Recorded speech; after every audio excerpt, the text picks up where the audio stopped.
Bonjour à tous et bienvenue pour un nouveau tuto peinture consacré au général Obi-Wan Kenobi pour le jeu Star Wars Shatterpoint. Afin de vous aider à suivre ce tuto, voici un guide complet des peintures que j'ai utilisées pour réaliser cette figurine. Vous verrez également dans ce tuto des icônes qui indiquent la façon dont je dilue ma peinture, en allant de peu dilué jusqu'à extrêmement dilué. De même, un second jeu d'icônes vous montrera quelle charge de peinture j'utilise. Est-ce que mon pinceau est gorgé de peinture ou bien est-ce qu'il y en a très peu dessus? J'espère que ces icônes vous aideront à reproduire mes gestes. Sans plus attendre, passons à la peinture. Après avoir préparé et assemblé mon général Obi-Wan, eh bien, je l'ai sous-couché intégralement en noir, suivi d'un léger zénital de Wolf Grey, et enfin un zénital pur par-dessus en blanc. Bien évidemment, j'avais attaché le bras, mais je le garde séparé pour la peinture. Je commence avec un rubber black un peu dilué, de façon à faire comme pour tous les autres clones, eh bien, les séparations qu'il y a sur ou entre les plaques d'armure. Même si Obi-Wan a une toge supplémentaire de Jedi, il a quand même son armure blanche de clone. Donc eh bien séparer comme ça toutes les parties. Et pour le bras, eh bien je reprends également la poignée du sabre laser de façon à préparer la future couleur. Tout ça jusqu'à ce que j'obtienne eh bien quelque chose comme ceci.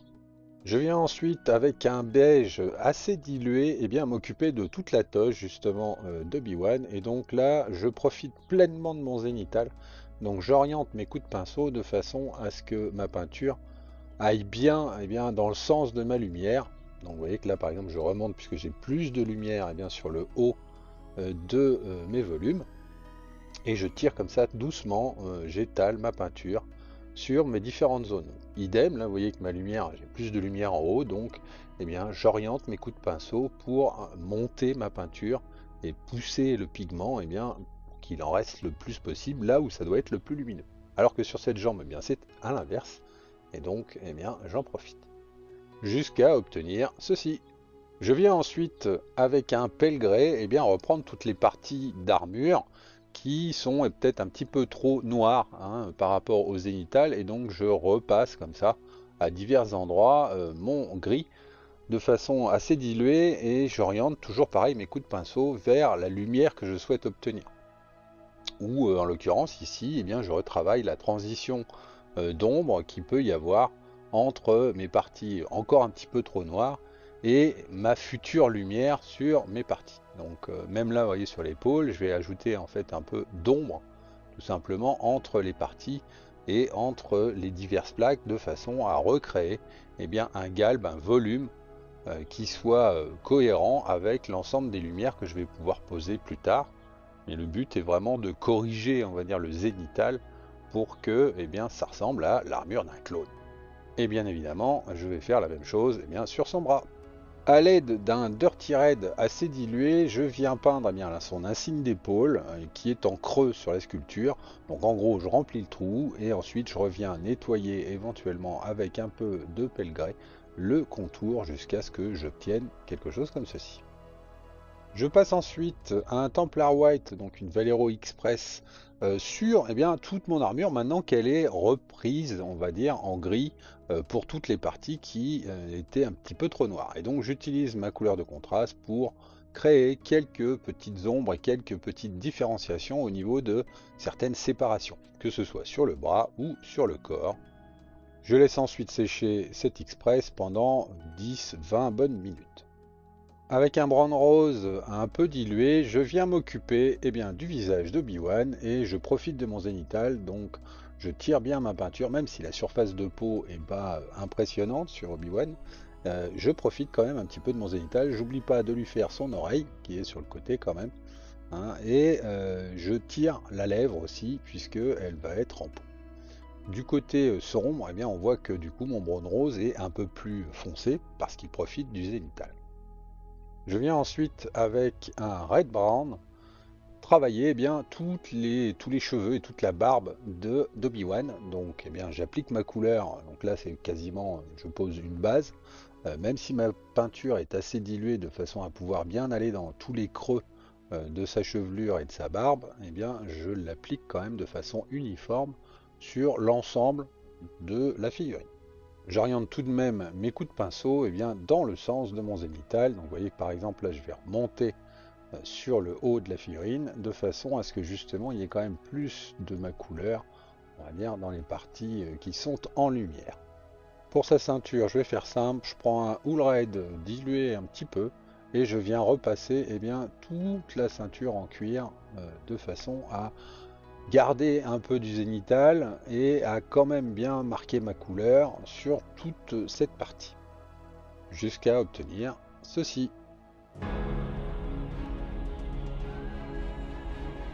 Avec un light brown très dilué, je vais maintenant revenir travailler l'ombrage de toute ma toche. Donc vous voyez que je pose et que je tire une espèce de jus de peinture, un lavis de peinture, voilà, une peinture très diluée, et j'oriente vraiment mes coups de pinceau dans le sens de mes ombres et par rapport au creux de la figurine. Donc je vais insister comme ça pour aller poser mes ombres un peu partout dans cette tunique. Ça va orangifier quelque part un peu le côté crème qu'avait mon beige de départ, et ça va me créer des volumes comme ça vraiment beaucoup plus lisibles ou beaucoup plus contrastés par rapport à mes différents volumes. Bien sûr, plus ça va être en creux, plus je vais venir repasser une fois, deux fois, trois fois ma couleur de façon à augmenter l'ombrage aux divers endroits. Mais le but est quand même là de passer très doucement plusieurs espèces de filtres, de voiles pour approfondir les ombres qui sont dans la tenue d'Obi-Wan.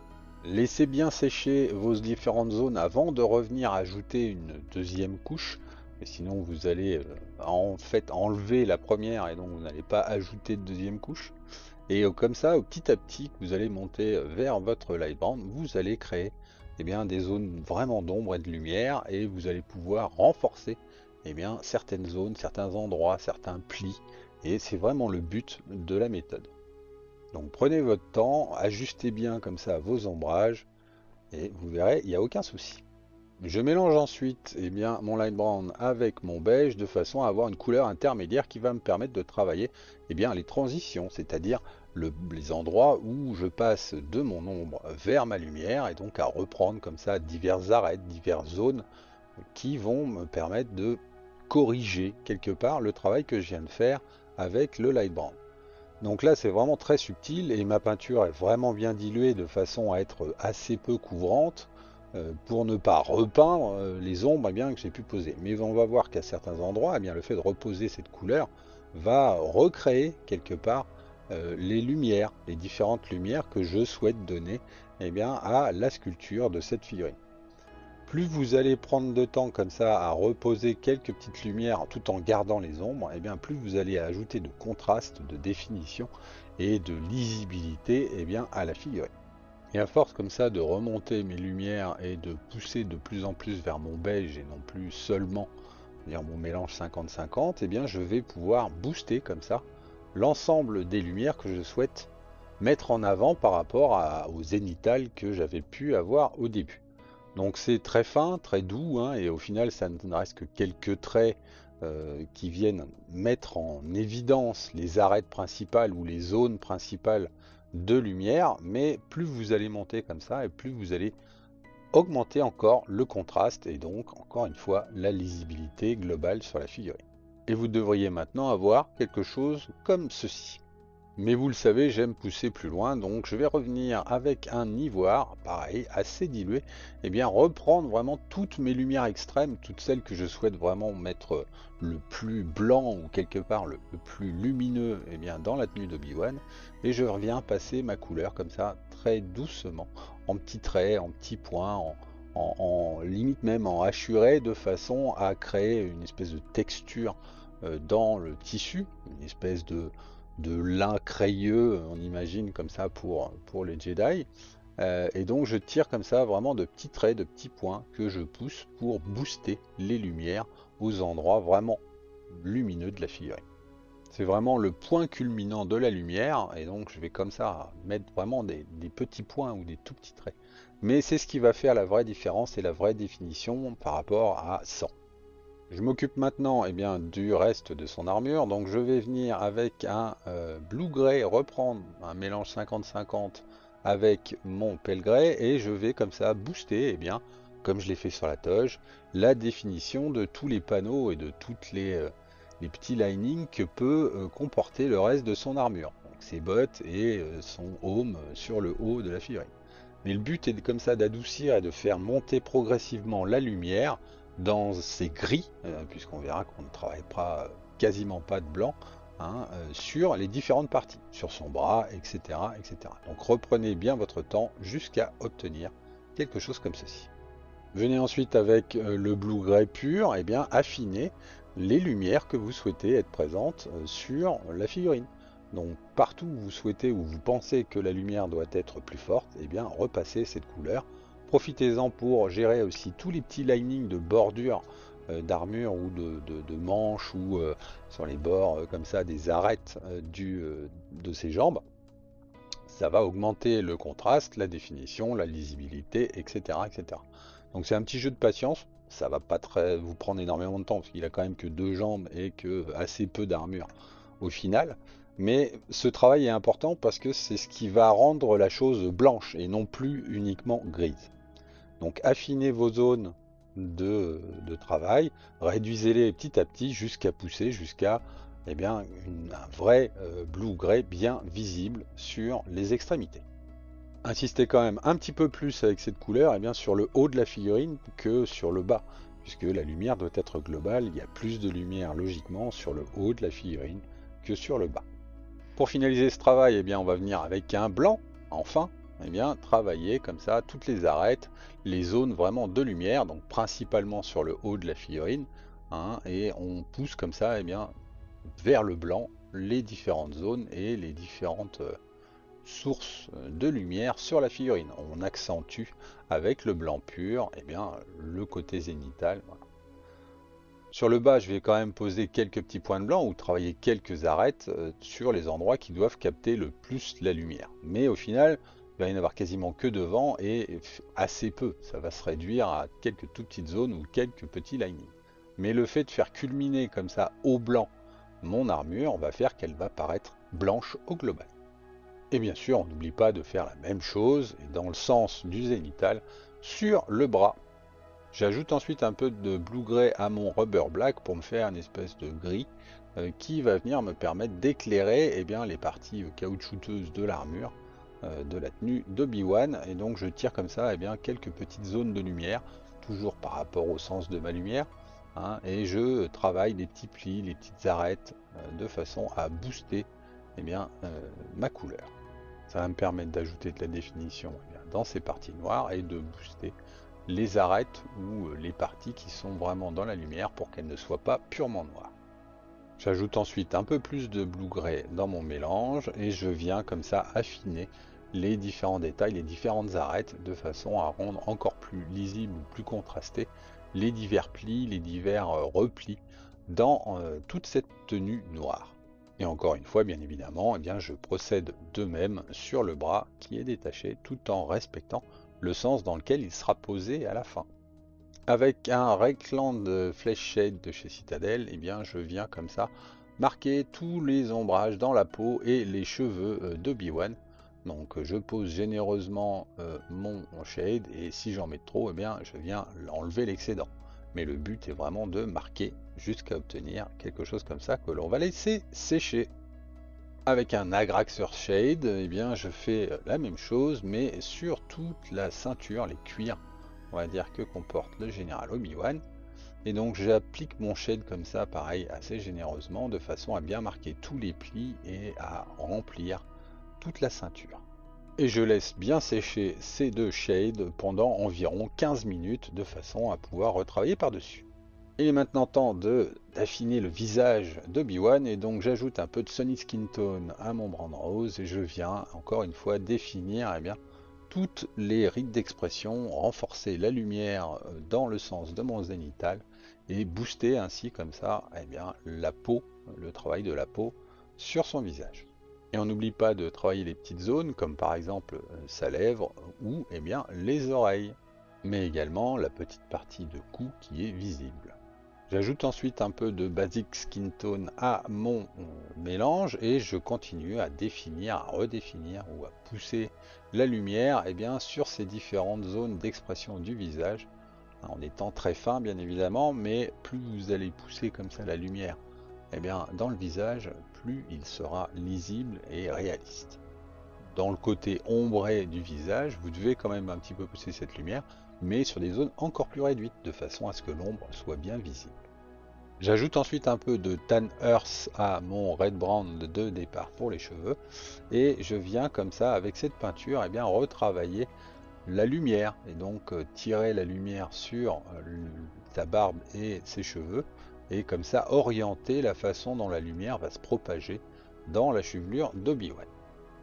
Et plus je pousse vers mon teint brown, plus je fais de fins traits où je respecte, on va dire, les creux que peut avoir la sculpture. Donc par exemple ici dans sa barbe, mais aussi sur toute sa mèche de cheveux. Le but est ici de bien séparer quelque part les différents poils pour qu'ils soient tous lisibles. Et normalement, vous devriez obtenir quelque chose comme ceci. Afin de créer l'éclat dans sa chevelure, j'ajoute un peu de Ice Yellow à mon Tan Earth pour venir comme ça rebooster la lumière dans les différentes parties de poils. Donc je pousse comme ça ma peinture, vraiment là je travaille vraiment sur du trait et sur la sculpture, donc façon à booster comme ça quelques petits volumes, comme s'il y avait une espèce de reflet dans les cheveux, puisque les cheveux, je le rappelle, sont une matière qui est soyeuse, et donc qui profite de la lumière.